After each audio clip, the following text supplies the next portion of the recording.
नमस्कार बच्चों। मुद्रा के विभिन्न कार्यों में आज हम पढ़ेंगे मुद्रा के आकस्मिक कार्य, कंटिंजेंट फंक्शंस ऑफ मनी।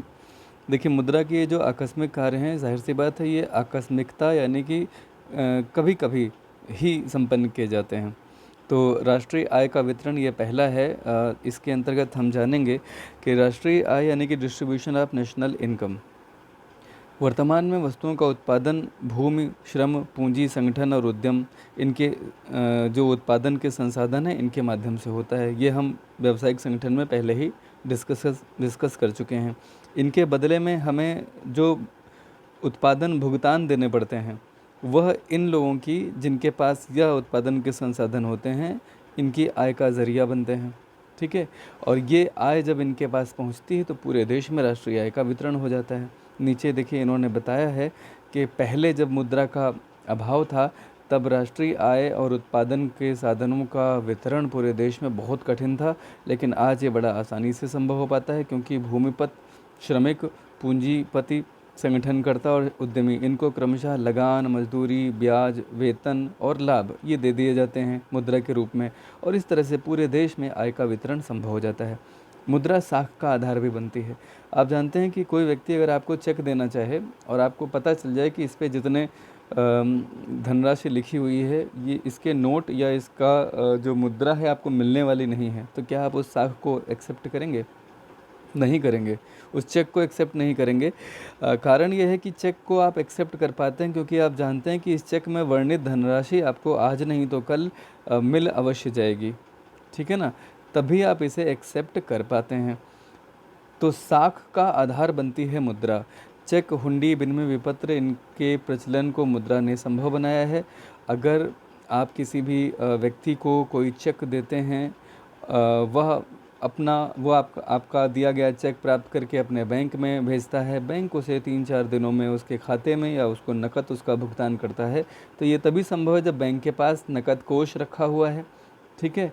अगर आप किसी के ऊपर बिल लिखते हैं, वह एक्सेप्ट करता है, 2 महीने बाद वह आपके बिल का भुगतान कर देता है, तो तभी संभव है जब उसके पास मुद्रा का, उस व्यक्ति के पास जिसने आपका बिल स्वीकार किया था, उसके पास मुद्रा का भंडार हो।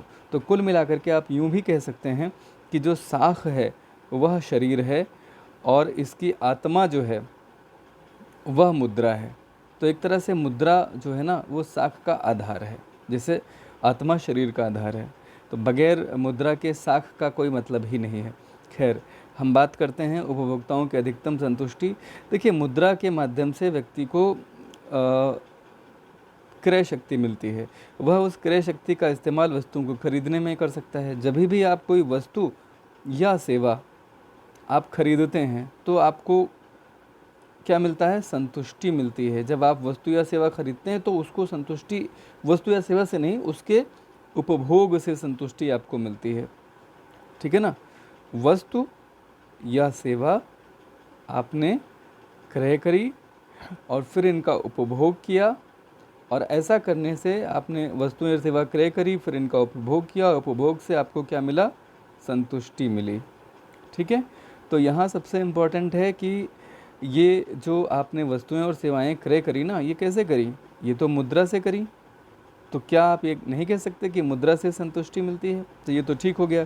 अब उपभोक्ताओं को अधिकतम संतुष्टि मुद्रा कैसे तय करती है? आपके पास जितने रुपए होते हैं, आप उनका प्रत्येक इकाई का, प्रत्येक 1 रुपये का आप वैसे ही खर्च करते हैं, वहीं पे खर्च करते हैं जहाँ पर आपको उससे अधिकतम संतुष्टि मिले। आपके पास मान लेते हैं 3 रुपये हैं, 3 रुपये हैं आपके पास।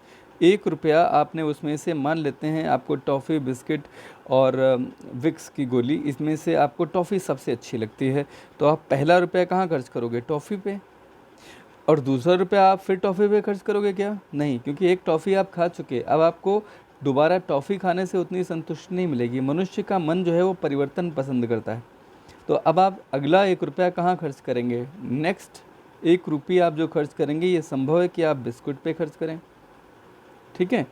और उसके बाद में आपका जो 1 रुपया और बचा हुआ है नेक्स्ट, वो हो सकता है कि आप जो है विक्स की गोली पे खर्च करें, या हो सकता है कि आपको कोई कैंडी खर्च करनी है, कैंडी खरीदनी है, कुछ भी। 1 रुपया आप, ऐसे हज़ारों विकल्प हैं जहाँ पे आप खर्च कर सकते हैं। तो आपके पास जो भी मुद्रा है उसकी प्रत्येक इकाई आप इस आधार पे खर्च करते हैं कि हर जगह से आपको समान या बराबर उपयोगिता या संतुष्टि मिल जाए। इसी को आप समसीमांत तुष्टिगुण बोलते हैं। समसीमांत तुष्टिगुण का मतलब होता है कि मुद्रा की एक अतिरिक्त इकाई खर्च करके आपको कितनी संतुष्टि या कितनी तुष्टि, कितनी यूटिलिटी मिलेगी। ठीक है, प्रत्येक रुपए पे आपको समान यूटिलिटी मिलनी चाहिए, ऐसा माना जाता है। तो उपभोक्ताओं की अधिकतम संतुष्टि मुझे लगता है कि आप समझ चुके होंगे। एक बार यहाँ से पढ़ भी लें ज़रा कि किसी उपभोक्ता को अपनी निश्चित आय विभिन्न वस्तुओं पर इस तरह से खर्च करनी चाहिए कि उससे मिलने वाली सीमांत उपयोगिता और उनकी कीमत का अनुपात बराबर हो जाए। यानी कि अगर आप 1 रुपये खर्च कर रहे हैं तो कम से कम उनसे, उस वस्तु से 1 रुपये की उपयोगिता तो मिल जाए। अगर 1 रुपये की उपयोगिता नहीं मिली तो आप वहाँ पे क्या खर्च करेंगे? नहीं करेंगे। तो इस तरह से जब मुद्रा का खर्च किया जाता है तो इसे बोलते हैं कि विवेकपूर्ण खर्च। अच्छा, ये माना जाता है कि प्रत्येक जो उपभोक्ता है वह विवेकपूर्ण ही खर्चा करता है। तो ये विवेकपूर्ण खर्च करने की सुविधा कौन देता है? मुद्रा देती है।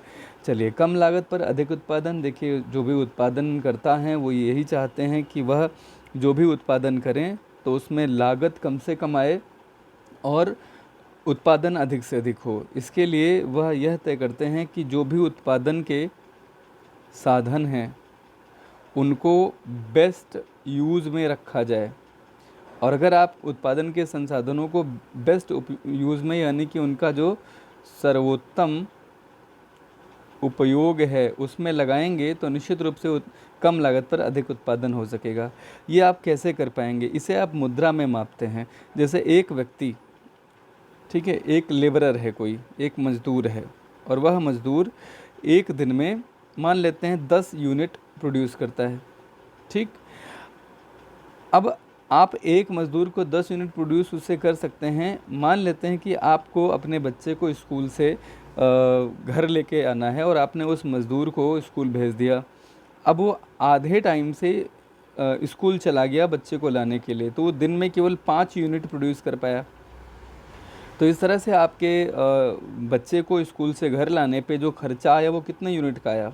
5 यूनिट का, क्योंकि जहाँ वो 10 यूनिट बनाता था वो 5 यूनिट बना पाया। तो इस तरह से आप ये देखेंगे कि एक मज़दूर का जो 5 यूनिट का जो खर्चा हुआ बच्चे को स्कूल से लाने का, क्या वह उसका सही उपयोग था? अगर आपको लगता है कि हाँ, ये उपयोग बिल्कुल सही था तो आप बिल्कुल यहाँ पे उसका उपयोग कर पाएंगे। अदरवाइज़ क्या करेंगे, आप मज़दूर की जगह किसी ऐसे व्यक्ति को भेजेंगे जो उत्पादन में नहीं लगा हुआ है, जो 5 इकाइयों पे जितना इसका प्राइस आएगा या जितना इसका सेलिंग प्राइस आएगा उससे कम का काम कर रहा हो, उसको आप वहाँ पे भेजेंगे उस कार्य के लिए। तो आप देखिए, एक मज़दूर को आप वहीं पे लगाएंगे जहाँ पे वो अपना बेस्ट प्रोडक्टिविटी दे रहा हो। और ये आप कैसे जान पाएंगे? जब आप 5 यूनिट की कीमत कितनी है ये आप जान पाएँ। तो मुद्रा इस तरह से कम लागत पर अधिक उत्पादन को भी फैसिलिटेट करता है। आप इसे एक बार अगर पढ़ेंगे तो आपको बिल्कुल समझ में आएगा। मैं एक बार पढ़ देता हूँ, सुनिएगा कि उत्पादन के क्षेत्र में मुद्रा के प्रयोग के कारण सभी साधनों को सीमांत उपयोगिता को मापना सरल हो गया। सीमांत उपयोगिता का मतलब होता है कि एक मज़दूर अगर अतिरिक्त हो जाए तो वह कितनी अतिरिक्त इकाई उत्पन्न कर लेगा, कितनी अतिरिक्त इकाई उत्पादन कर देगा। ठीक है, जैसे 10 मज़दूर थे और वो 20 यूनिट प्रोड्यूस करते थे, 11 मज़दूर ने 22 यूनिट प्रोड्यूस किया, तो यहाँ पे जो सीमांत उत्पादकता हुई, मार्जिनल यूटिलिटी, वो कितनी हो गई? 22 माइनस 20 यानी कि 2 यूनिट।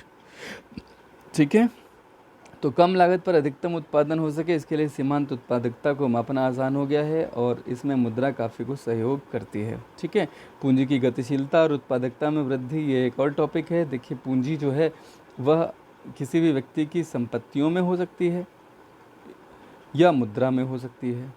संपत्ति में जैसे कि मकान है या ज़मीन है, तो इनको लाना ले जाना आसान नहीं है, इनको मूव करना, इनकी मूवेबिलिटी जो होती है ये, या मोबाइलिटी जो होती है वो होती ही नहीं है कुछ इसमें। लेकिन मुद्रा को आप कहीं पे भी एक जगह से दूसरी जगह ला सकते हैं, ये तरल चीज़ है। तो इस तरह से पूंजी की गतिशीलता बढ़ गई, गतिशीलता बढ़ने से उसकी उत्पादकता बढ़ जाती है। गांव में किसी जगह पे कोई धनपति हैं, उनकी पत्नी के पास और उनके पास ढेर सारा पैसा है, लेकिन उसका कोई उपयोग नहीं है। अगर वो पैसा बैंक में आ जाता है तो बैंक से फिर उस व्यक्ति को वह पैसा दिया जा सकता है उधार या ऋण के तौर पे, जो किसी फैक्ट्री में उस पैसे को लगा दे। तो क्या हो गया, पूंजी की गतिशीलता से उसकी उत्पादकता में बढ़ोतरी हो गई। तो चलिए मुद्रा के कुछ और विविध कार्य हैं, उन्हें भी हम जल्दी से जान लेते हैं। मुद्रा जो है वो शोधन क्षमता की गारंटी है। शोधन क्षमता का मतलब है लिए गए ऋण का भुगतान करने की क्षमता।